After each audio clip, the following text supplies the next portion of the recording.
A vida justa não te blinda do sofrimento, mas o torna o palco de uma batalha espiritual invisível, onde sua fé é a aposta mais alta. Muitos se perguntam, em meio à dor dilacerante, por que Deus permite que pessoas boas sofram? Essa questão, que ecoa desde os primórdios da humanidade, não é um sinal de fraqueza, mas o início de uma busca por um entendimento mais profundo do propósito divino em meio ao caos. Esta não é uma mera questão filosófica. É o grito que escapa da alma quando a realidade que conhecemos se despedaça sem aviso.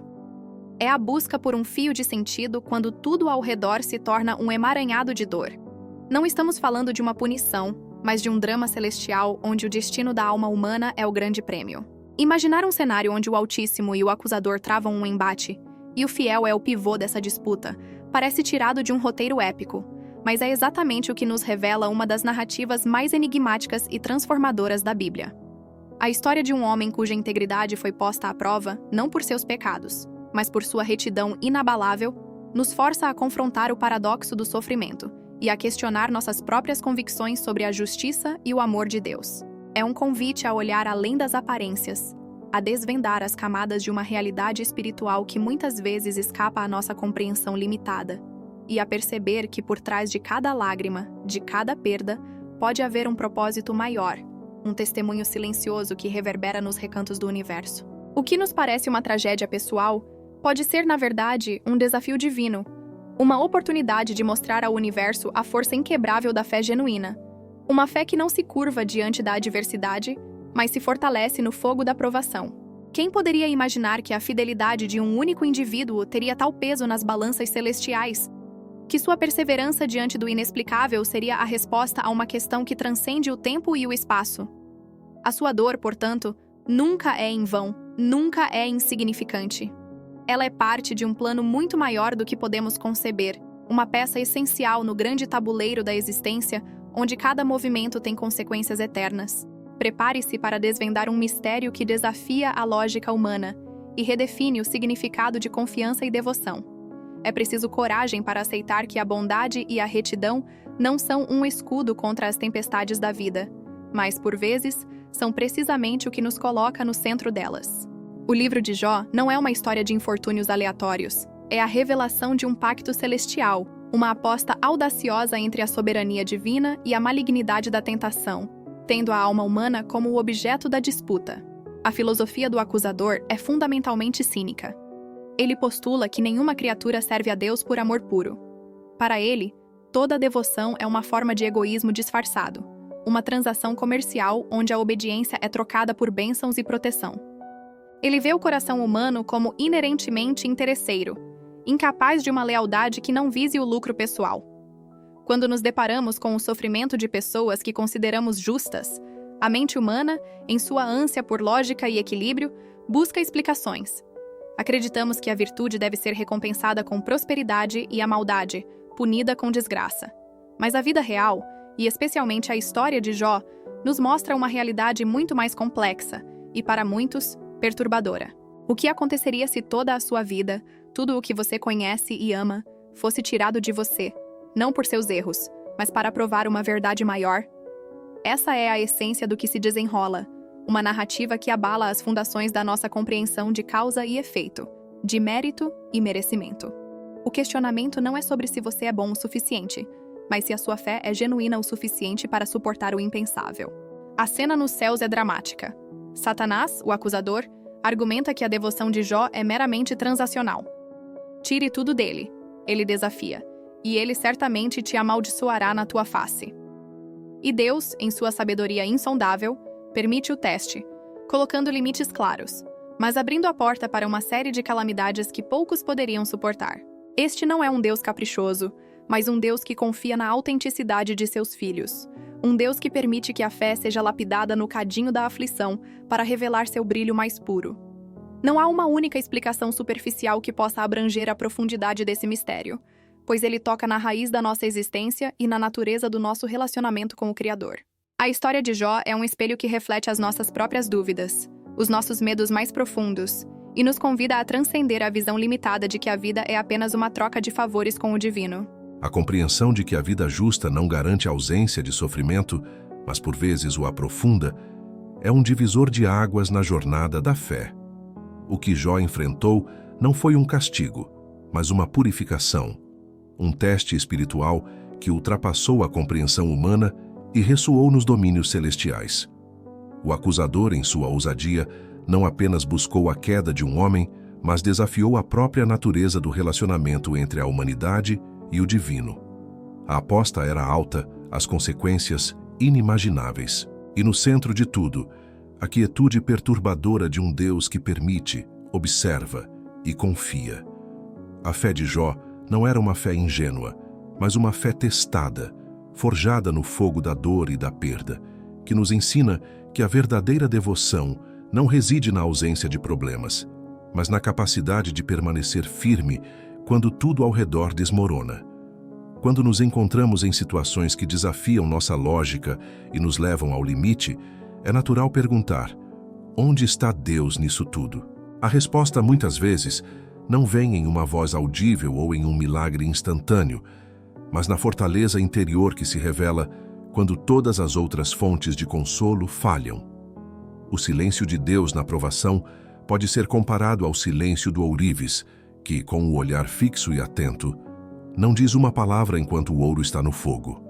Seu silêncio não é ausência, mas concentração máxima, garantindo que o metal precioso seja purificado e não destruído pela intensidade das chamas. A dor de Jó foi um sermão silencioso para os céus e para a terra, uma prova irrefutável de que a fé genuína pode subsistir mesmo quando a razão se cala.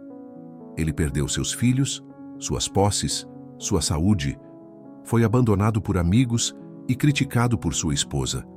E ainda assim, em meio ao pó e às cinzas, ele não amaldiçoou a Deus. Sua lamentação não era uma negação de Deus, mas um grito humano que buscava compreensão, uma busca por significado em meio à desolação.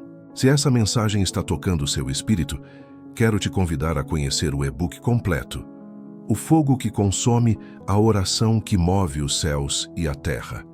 Este e-book foi feito para quem tem sede de transformação real. Pode ser exatamente o que sua alma precisa neste momento. O link está na descrição do vídeo. A jornada de Jó, de um patriarca abençoado a um homem despojado de tudo, é um testemunho eloquente de que a verdadeira fé transcende a lógica humana da recompensa e punição. A provação não era para puni-lo, mas para validar a pureza de seu coração diante de todo o universo. Seus amigos, em sua compreensão limitada, tentaram convencê-lo de que seu sofrimento era resultado de algum pecado oculto, uma falha moral que ele se recusava a confessar. Eles representam a voz da teologia simplista, a necessidade humana de encaixar o mistério divino em caixas de causa e efeito. Para eles, o sofrimento era, invariavelmente, o resultado direto do pecado. No entanto, essa lógica, embora reconfortante em sua simplicidade, falha miseravelmente em explicar a complexidade da experiência humana e a soberania de Deus. O consolo que eles oferecem é, na verdade, uma forma sutil de tortura, pois acrescenta o peso da falsa culpa à agonia já insuportável de Jó. Eles vieram para consolar, mas acabaram por acusar, mostrando como as melhores intenções, quando desprovidas de sabedoria e empatia divinas, podem se tornar instrumentos de dor. A insistência de Jó em sua integridade não era arrogância, mas uma profunda convicção de que a explicação para sua dor estava além de sua própria conduta. Ele se recusou a aceitar uma confissão falsa para aplacar a dor ou para se conformar às expectativas teológicas de seus amigos. Nesse ato de resistência, Jó nos ensina uma lição poderosa. É melhor lutar com Deus em honestidade do que aceitar respostas fáceis e falsas que traem a verdade do nosso coração. O silêncio de Deus durante grande parte do seu sofrimento foi talvez a parte mais difícil da provação, pois o deixou sozinho com seus pensamentos, suas dores e as acusações de seus consoladores. Este silêncio divino é um espaço onde a fé é forçada a amadurecer, a deixar de depender de sinais externos e a encontrar seu sustento na própria essência de quem Deus é, mesmo quando sua presença parece distante e sua voz inaudível. É nesse vazio aparente que a alma é esticada até seu limite, onde a dependência de fórmulas e rituais se desfaz, e o que resta é a pura e nua confiança na bondade de um Deus que não se pode ver nem entender. O verdadeiro ponto de virada na história de Jó não é quando sua dor termina, mas quando ele ousa confrontar Deus diretamente. Seus discursos não são blasfêmias, mas um lamento profundo e honesto, uma busca desesperada por uma audiência com o juiz do universo. Existe uma diferença abissal entre queixar-se de Deus e queixar-se para Deus. A primeira é um ato de rebelião e distanciamento, murmurado nos cantos escuros da amargura. A segunda, a que Jó pratica, é um ato de intimidade radical, uma prova de que o relacionamento é tão forte que pode suportar o peso da dor mais crua. Ele não nega a existência ou o poder de Deus, pelo contrário, ele anseia por sua presença, clama por uma explicação, por um vislumbre de justiça. Essa honestidade brutal é um ato de fé profundo. Demonstra que o relacionamento de Jó com Deus era tão real e íntimo que ele podia levar sua queixa, sua raiva e sua confusão diretamente ao trono da graça, sem máscaras ou pretensões. Quantas vezes em nosso próprio sofrimento nos calamos por medo de ofender a Deus com nossas dúvidas ou nossa dor? A história de Jó nos dá permissão para sermos humanos em nossa fé, para reconhecer que ter fé não significa ter todas as respostas, mas sim ter a coragem de continuar buscando a face de Deus mesmo quando tudo está escuro. A fé que não pode ser questionada é uma fé frágil. A verdadeira fé, a fé que prevalece, é aquela que suporta o peso das perguntas mais difíceis e ainda assim se agarra à esperança. A solidão de Jó em seu sofrimento é palpável. Ele está isolado, não apenas de sua comunidade, mas aparentemente do próprio Deus.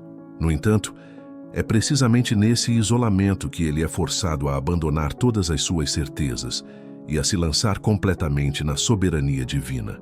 Ele chega a um ponto de rendição onde, mesmo sem entender, ele pode declarar: ainda que ele me mate, nele esperarei. Essa é a fé que silencia o acusador. Não é uma fé que nega a dor, mas que a transcende, encontrando seu ponto de ancoragem não nas circunstâncias, mas no caráter imutável de Deus, um caráter que é bom e justo, mesmo quando seus caminhos são misteriosos e seus desígnios insondáveis para a mente finita. Quando Deus finalmente quebra o silêncio, ele não o faz para oferecer a Jó as respostas que ele tão desesperadamente buscava. Ele não explica a aposta celestial, não justifica o sofrimento, não detalha o porquê por trás de cada perda. Em vez disso, a partir de um redemoinho, Deus responde com uma série de perguntas, uma avalanche de indagações sobre a criação, sobre os mistérios do universo, sobre os limites do conhecimento humano. Onde você estava quando lancei os fundamentos da terra? Diga-me se é que você sabe tanto. Esta resposta divina é, em si, uma revelação profunda. Deus não se rebaixa ao nível do debate humano sobre causa e efeito. Ele eleva a perspectiva de Jó, mostrando-lhe a vastidão de sua sabedoria e poder, em contraste com a pequenez da compreensão humana. Aquele redemoinho não era apenas uma manifestação de poder bruto, era um ato de intimidade avassaladora. Deus encontrou Jó em sua própria tempestade de dor com uma tempestade de glória, mostrando que ele não estava distante, mas presente no próprio caos. A solução para o sofrimento de Jó não foi encontrada em uma explicação intelectual, mas em uma revelação pessoal da majestade de Deus. Ao contemplar o poder que governa as estrelas, que alimenta os leões e que estabelece os limites do mar, Jó percebe a futilidade de tentar compreender os desígnios do Criador com uma mente finita. Ele não recebe a resposta para o porquê, mas encontra a resposta no quem. A presença de Deus se torna a resposta. Esta é uma lição fundamental para todos nós. Muitas vezes, a cura para nossa angústia não está em entender as razões da nossa dor, mas em experimentar a presença soberana e amorosa daquele que controla todas as coisas. A teologia de Jó é radicalmente transformada. Ele passa de um conhecimento teórico sobre Deus para uma experiência íntima e transformadora, que o leva a uma postura de humildade e adoração genuínas.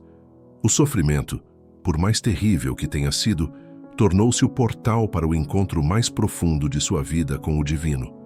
A transformação final de Jó é selada em suas próprias palavras. Meus ouvidos já tinham ouvido a teu respeito, mas agora os meus olhos te viram. Esta é a culminação de toda a jornada.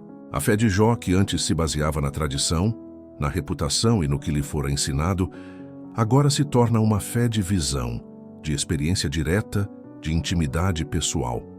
Esse ver não é meramente uma visão mística, mas uma profunda mudança de percepção. É começar a enxergar sua própria história, seu sofrimento e o mundo inteiro através da perspectiva de Deus. É o momento em que a necessidade de respostas lógicas se dissolve na certeza da presença soberana do Criador. A provação o despojou de tudo, inclusive de suas noções preconcebidas sobre Deus, para que ele pudesse encontrar o próprio Deus de uma maneira nova e infinitamente mais profunda. O fogo da aflição queimou as impurezas de uma fé confortável e transacional, revelando o ouro puro de um relacionamento inabalável. Satanás perdeu a aposta de forma espetacular. Ele presumiu que a fé de Jó era superficial, um mero subproduto de suas bênçãos. Mas, ao remover as bênçãos, ele inadvertidamente abriu o caminho para que a fé de Jó se aprofundasse de uma maneira que a prosperidade jamais poderia ter alcançado. Jó não apenas manteve sua integridade, mas emergiu com uma compreensão de Deus que seus amigos, com toda a sua teologia correta, mas vazia, nunca poderiam alcançar. A restauração que se segue, onde Deus devolve a Jó o dobro de tudo o que ele havia perdido, não é o ponto principal da história. Não é uma recompensa pelo bom comportamento. É, antes, uma demonstração da graça e da soberania de Deus, um sinal visível de que a fidelidade em meio ao sofrimento não passa despercebida no reino espiritual. A maior bênção de Jó não foi a recuperação de suas riquezas ou de sua família, mas a visão que ele teve de Deus. Essa experiência mudou sua alma para sempre, provando que o propósito do teste não era destruir, mas purificar, não era punir, mas elevar a um novo patamar de comunhão e entendimento espiritual. Esta narrativa milenar não é apenas uma história sobre um homem antigo. É um espelho para a nossa própria alma. Em cada um de nós reside a capacidade de enfrentar o inexplicável com uma fé que desafia as circunstâncias. A sua vida, com todas as suas alegrias e sim, com todas as suas dores, é um palco onde uma verdade espiritual está sendo revelada. A grande batalha espiritual pela autenticidade do amor não é vencida por exércitos de anjos, mas pela fidelidade silenciosa, teimosa e, por vezes, banhada em lágrimas de uma alma humana que se recusa a desistir de Deus. Quando o sofrimento bate à sua porta, quando as perguntas superam as respostas e quando o silêncio de Deus parece ensurdecedor, lembre-se de Jó. Lembre-se que sua perseverança não é apenas uma questão de resistência pessoal. É um testemunho poderoso que ecoa na eternidade. Você pode não entender o porquê por trás de sua provação, mas você pode, a cada momento, escolher em quem você vai confiar. A sua fidelidade no vale da sombra da morte é a resposta mais eloquente ao acusador. É a prova viva de que o amor humano por Deus pode ser genuíno, incondicional e mais forte que a própria dor.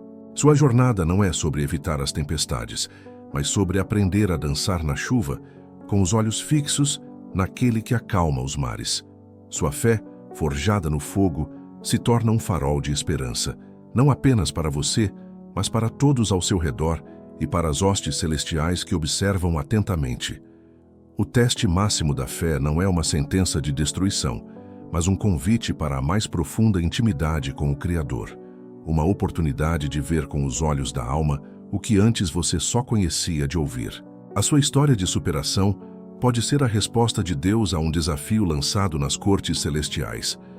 Se esta mensagem tocou o seu coração e despertou algo em sua alma, eu convido você a se juntar à nossa comunidade. Inscreva-se aqui no canal Conexão Divina para continuarmos explorando juntos as profundezas da fé. Deixe um comentário abaixo partilhando o que você sentiu ou aprendeu com esta reflexão. Sua experiência é valiosa e pode fortalecer outra pessoa. E por fim, se você conhece alguém que está passando por um vale escuro e precisa ouvir que sua luta tem um propósito maior, compartilhe este vídeo. Seja um instrumento de esperança na vida de alguém hoje.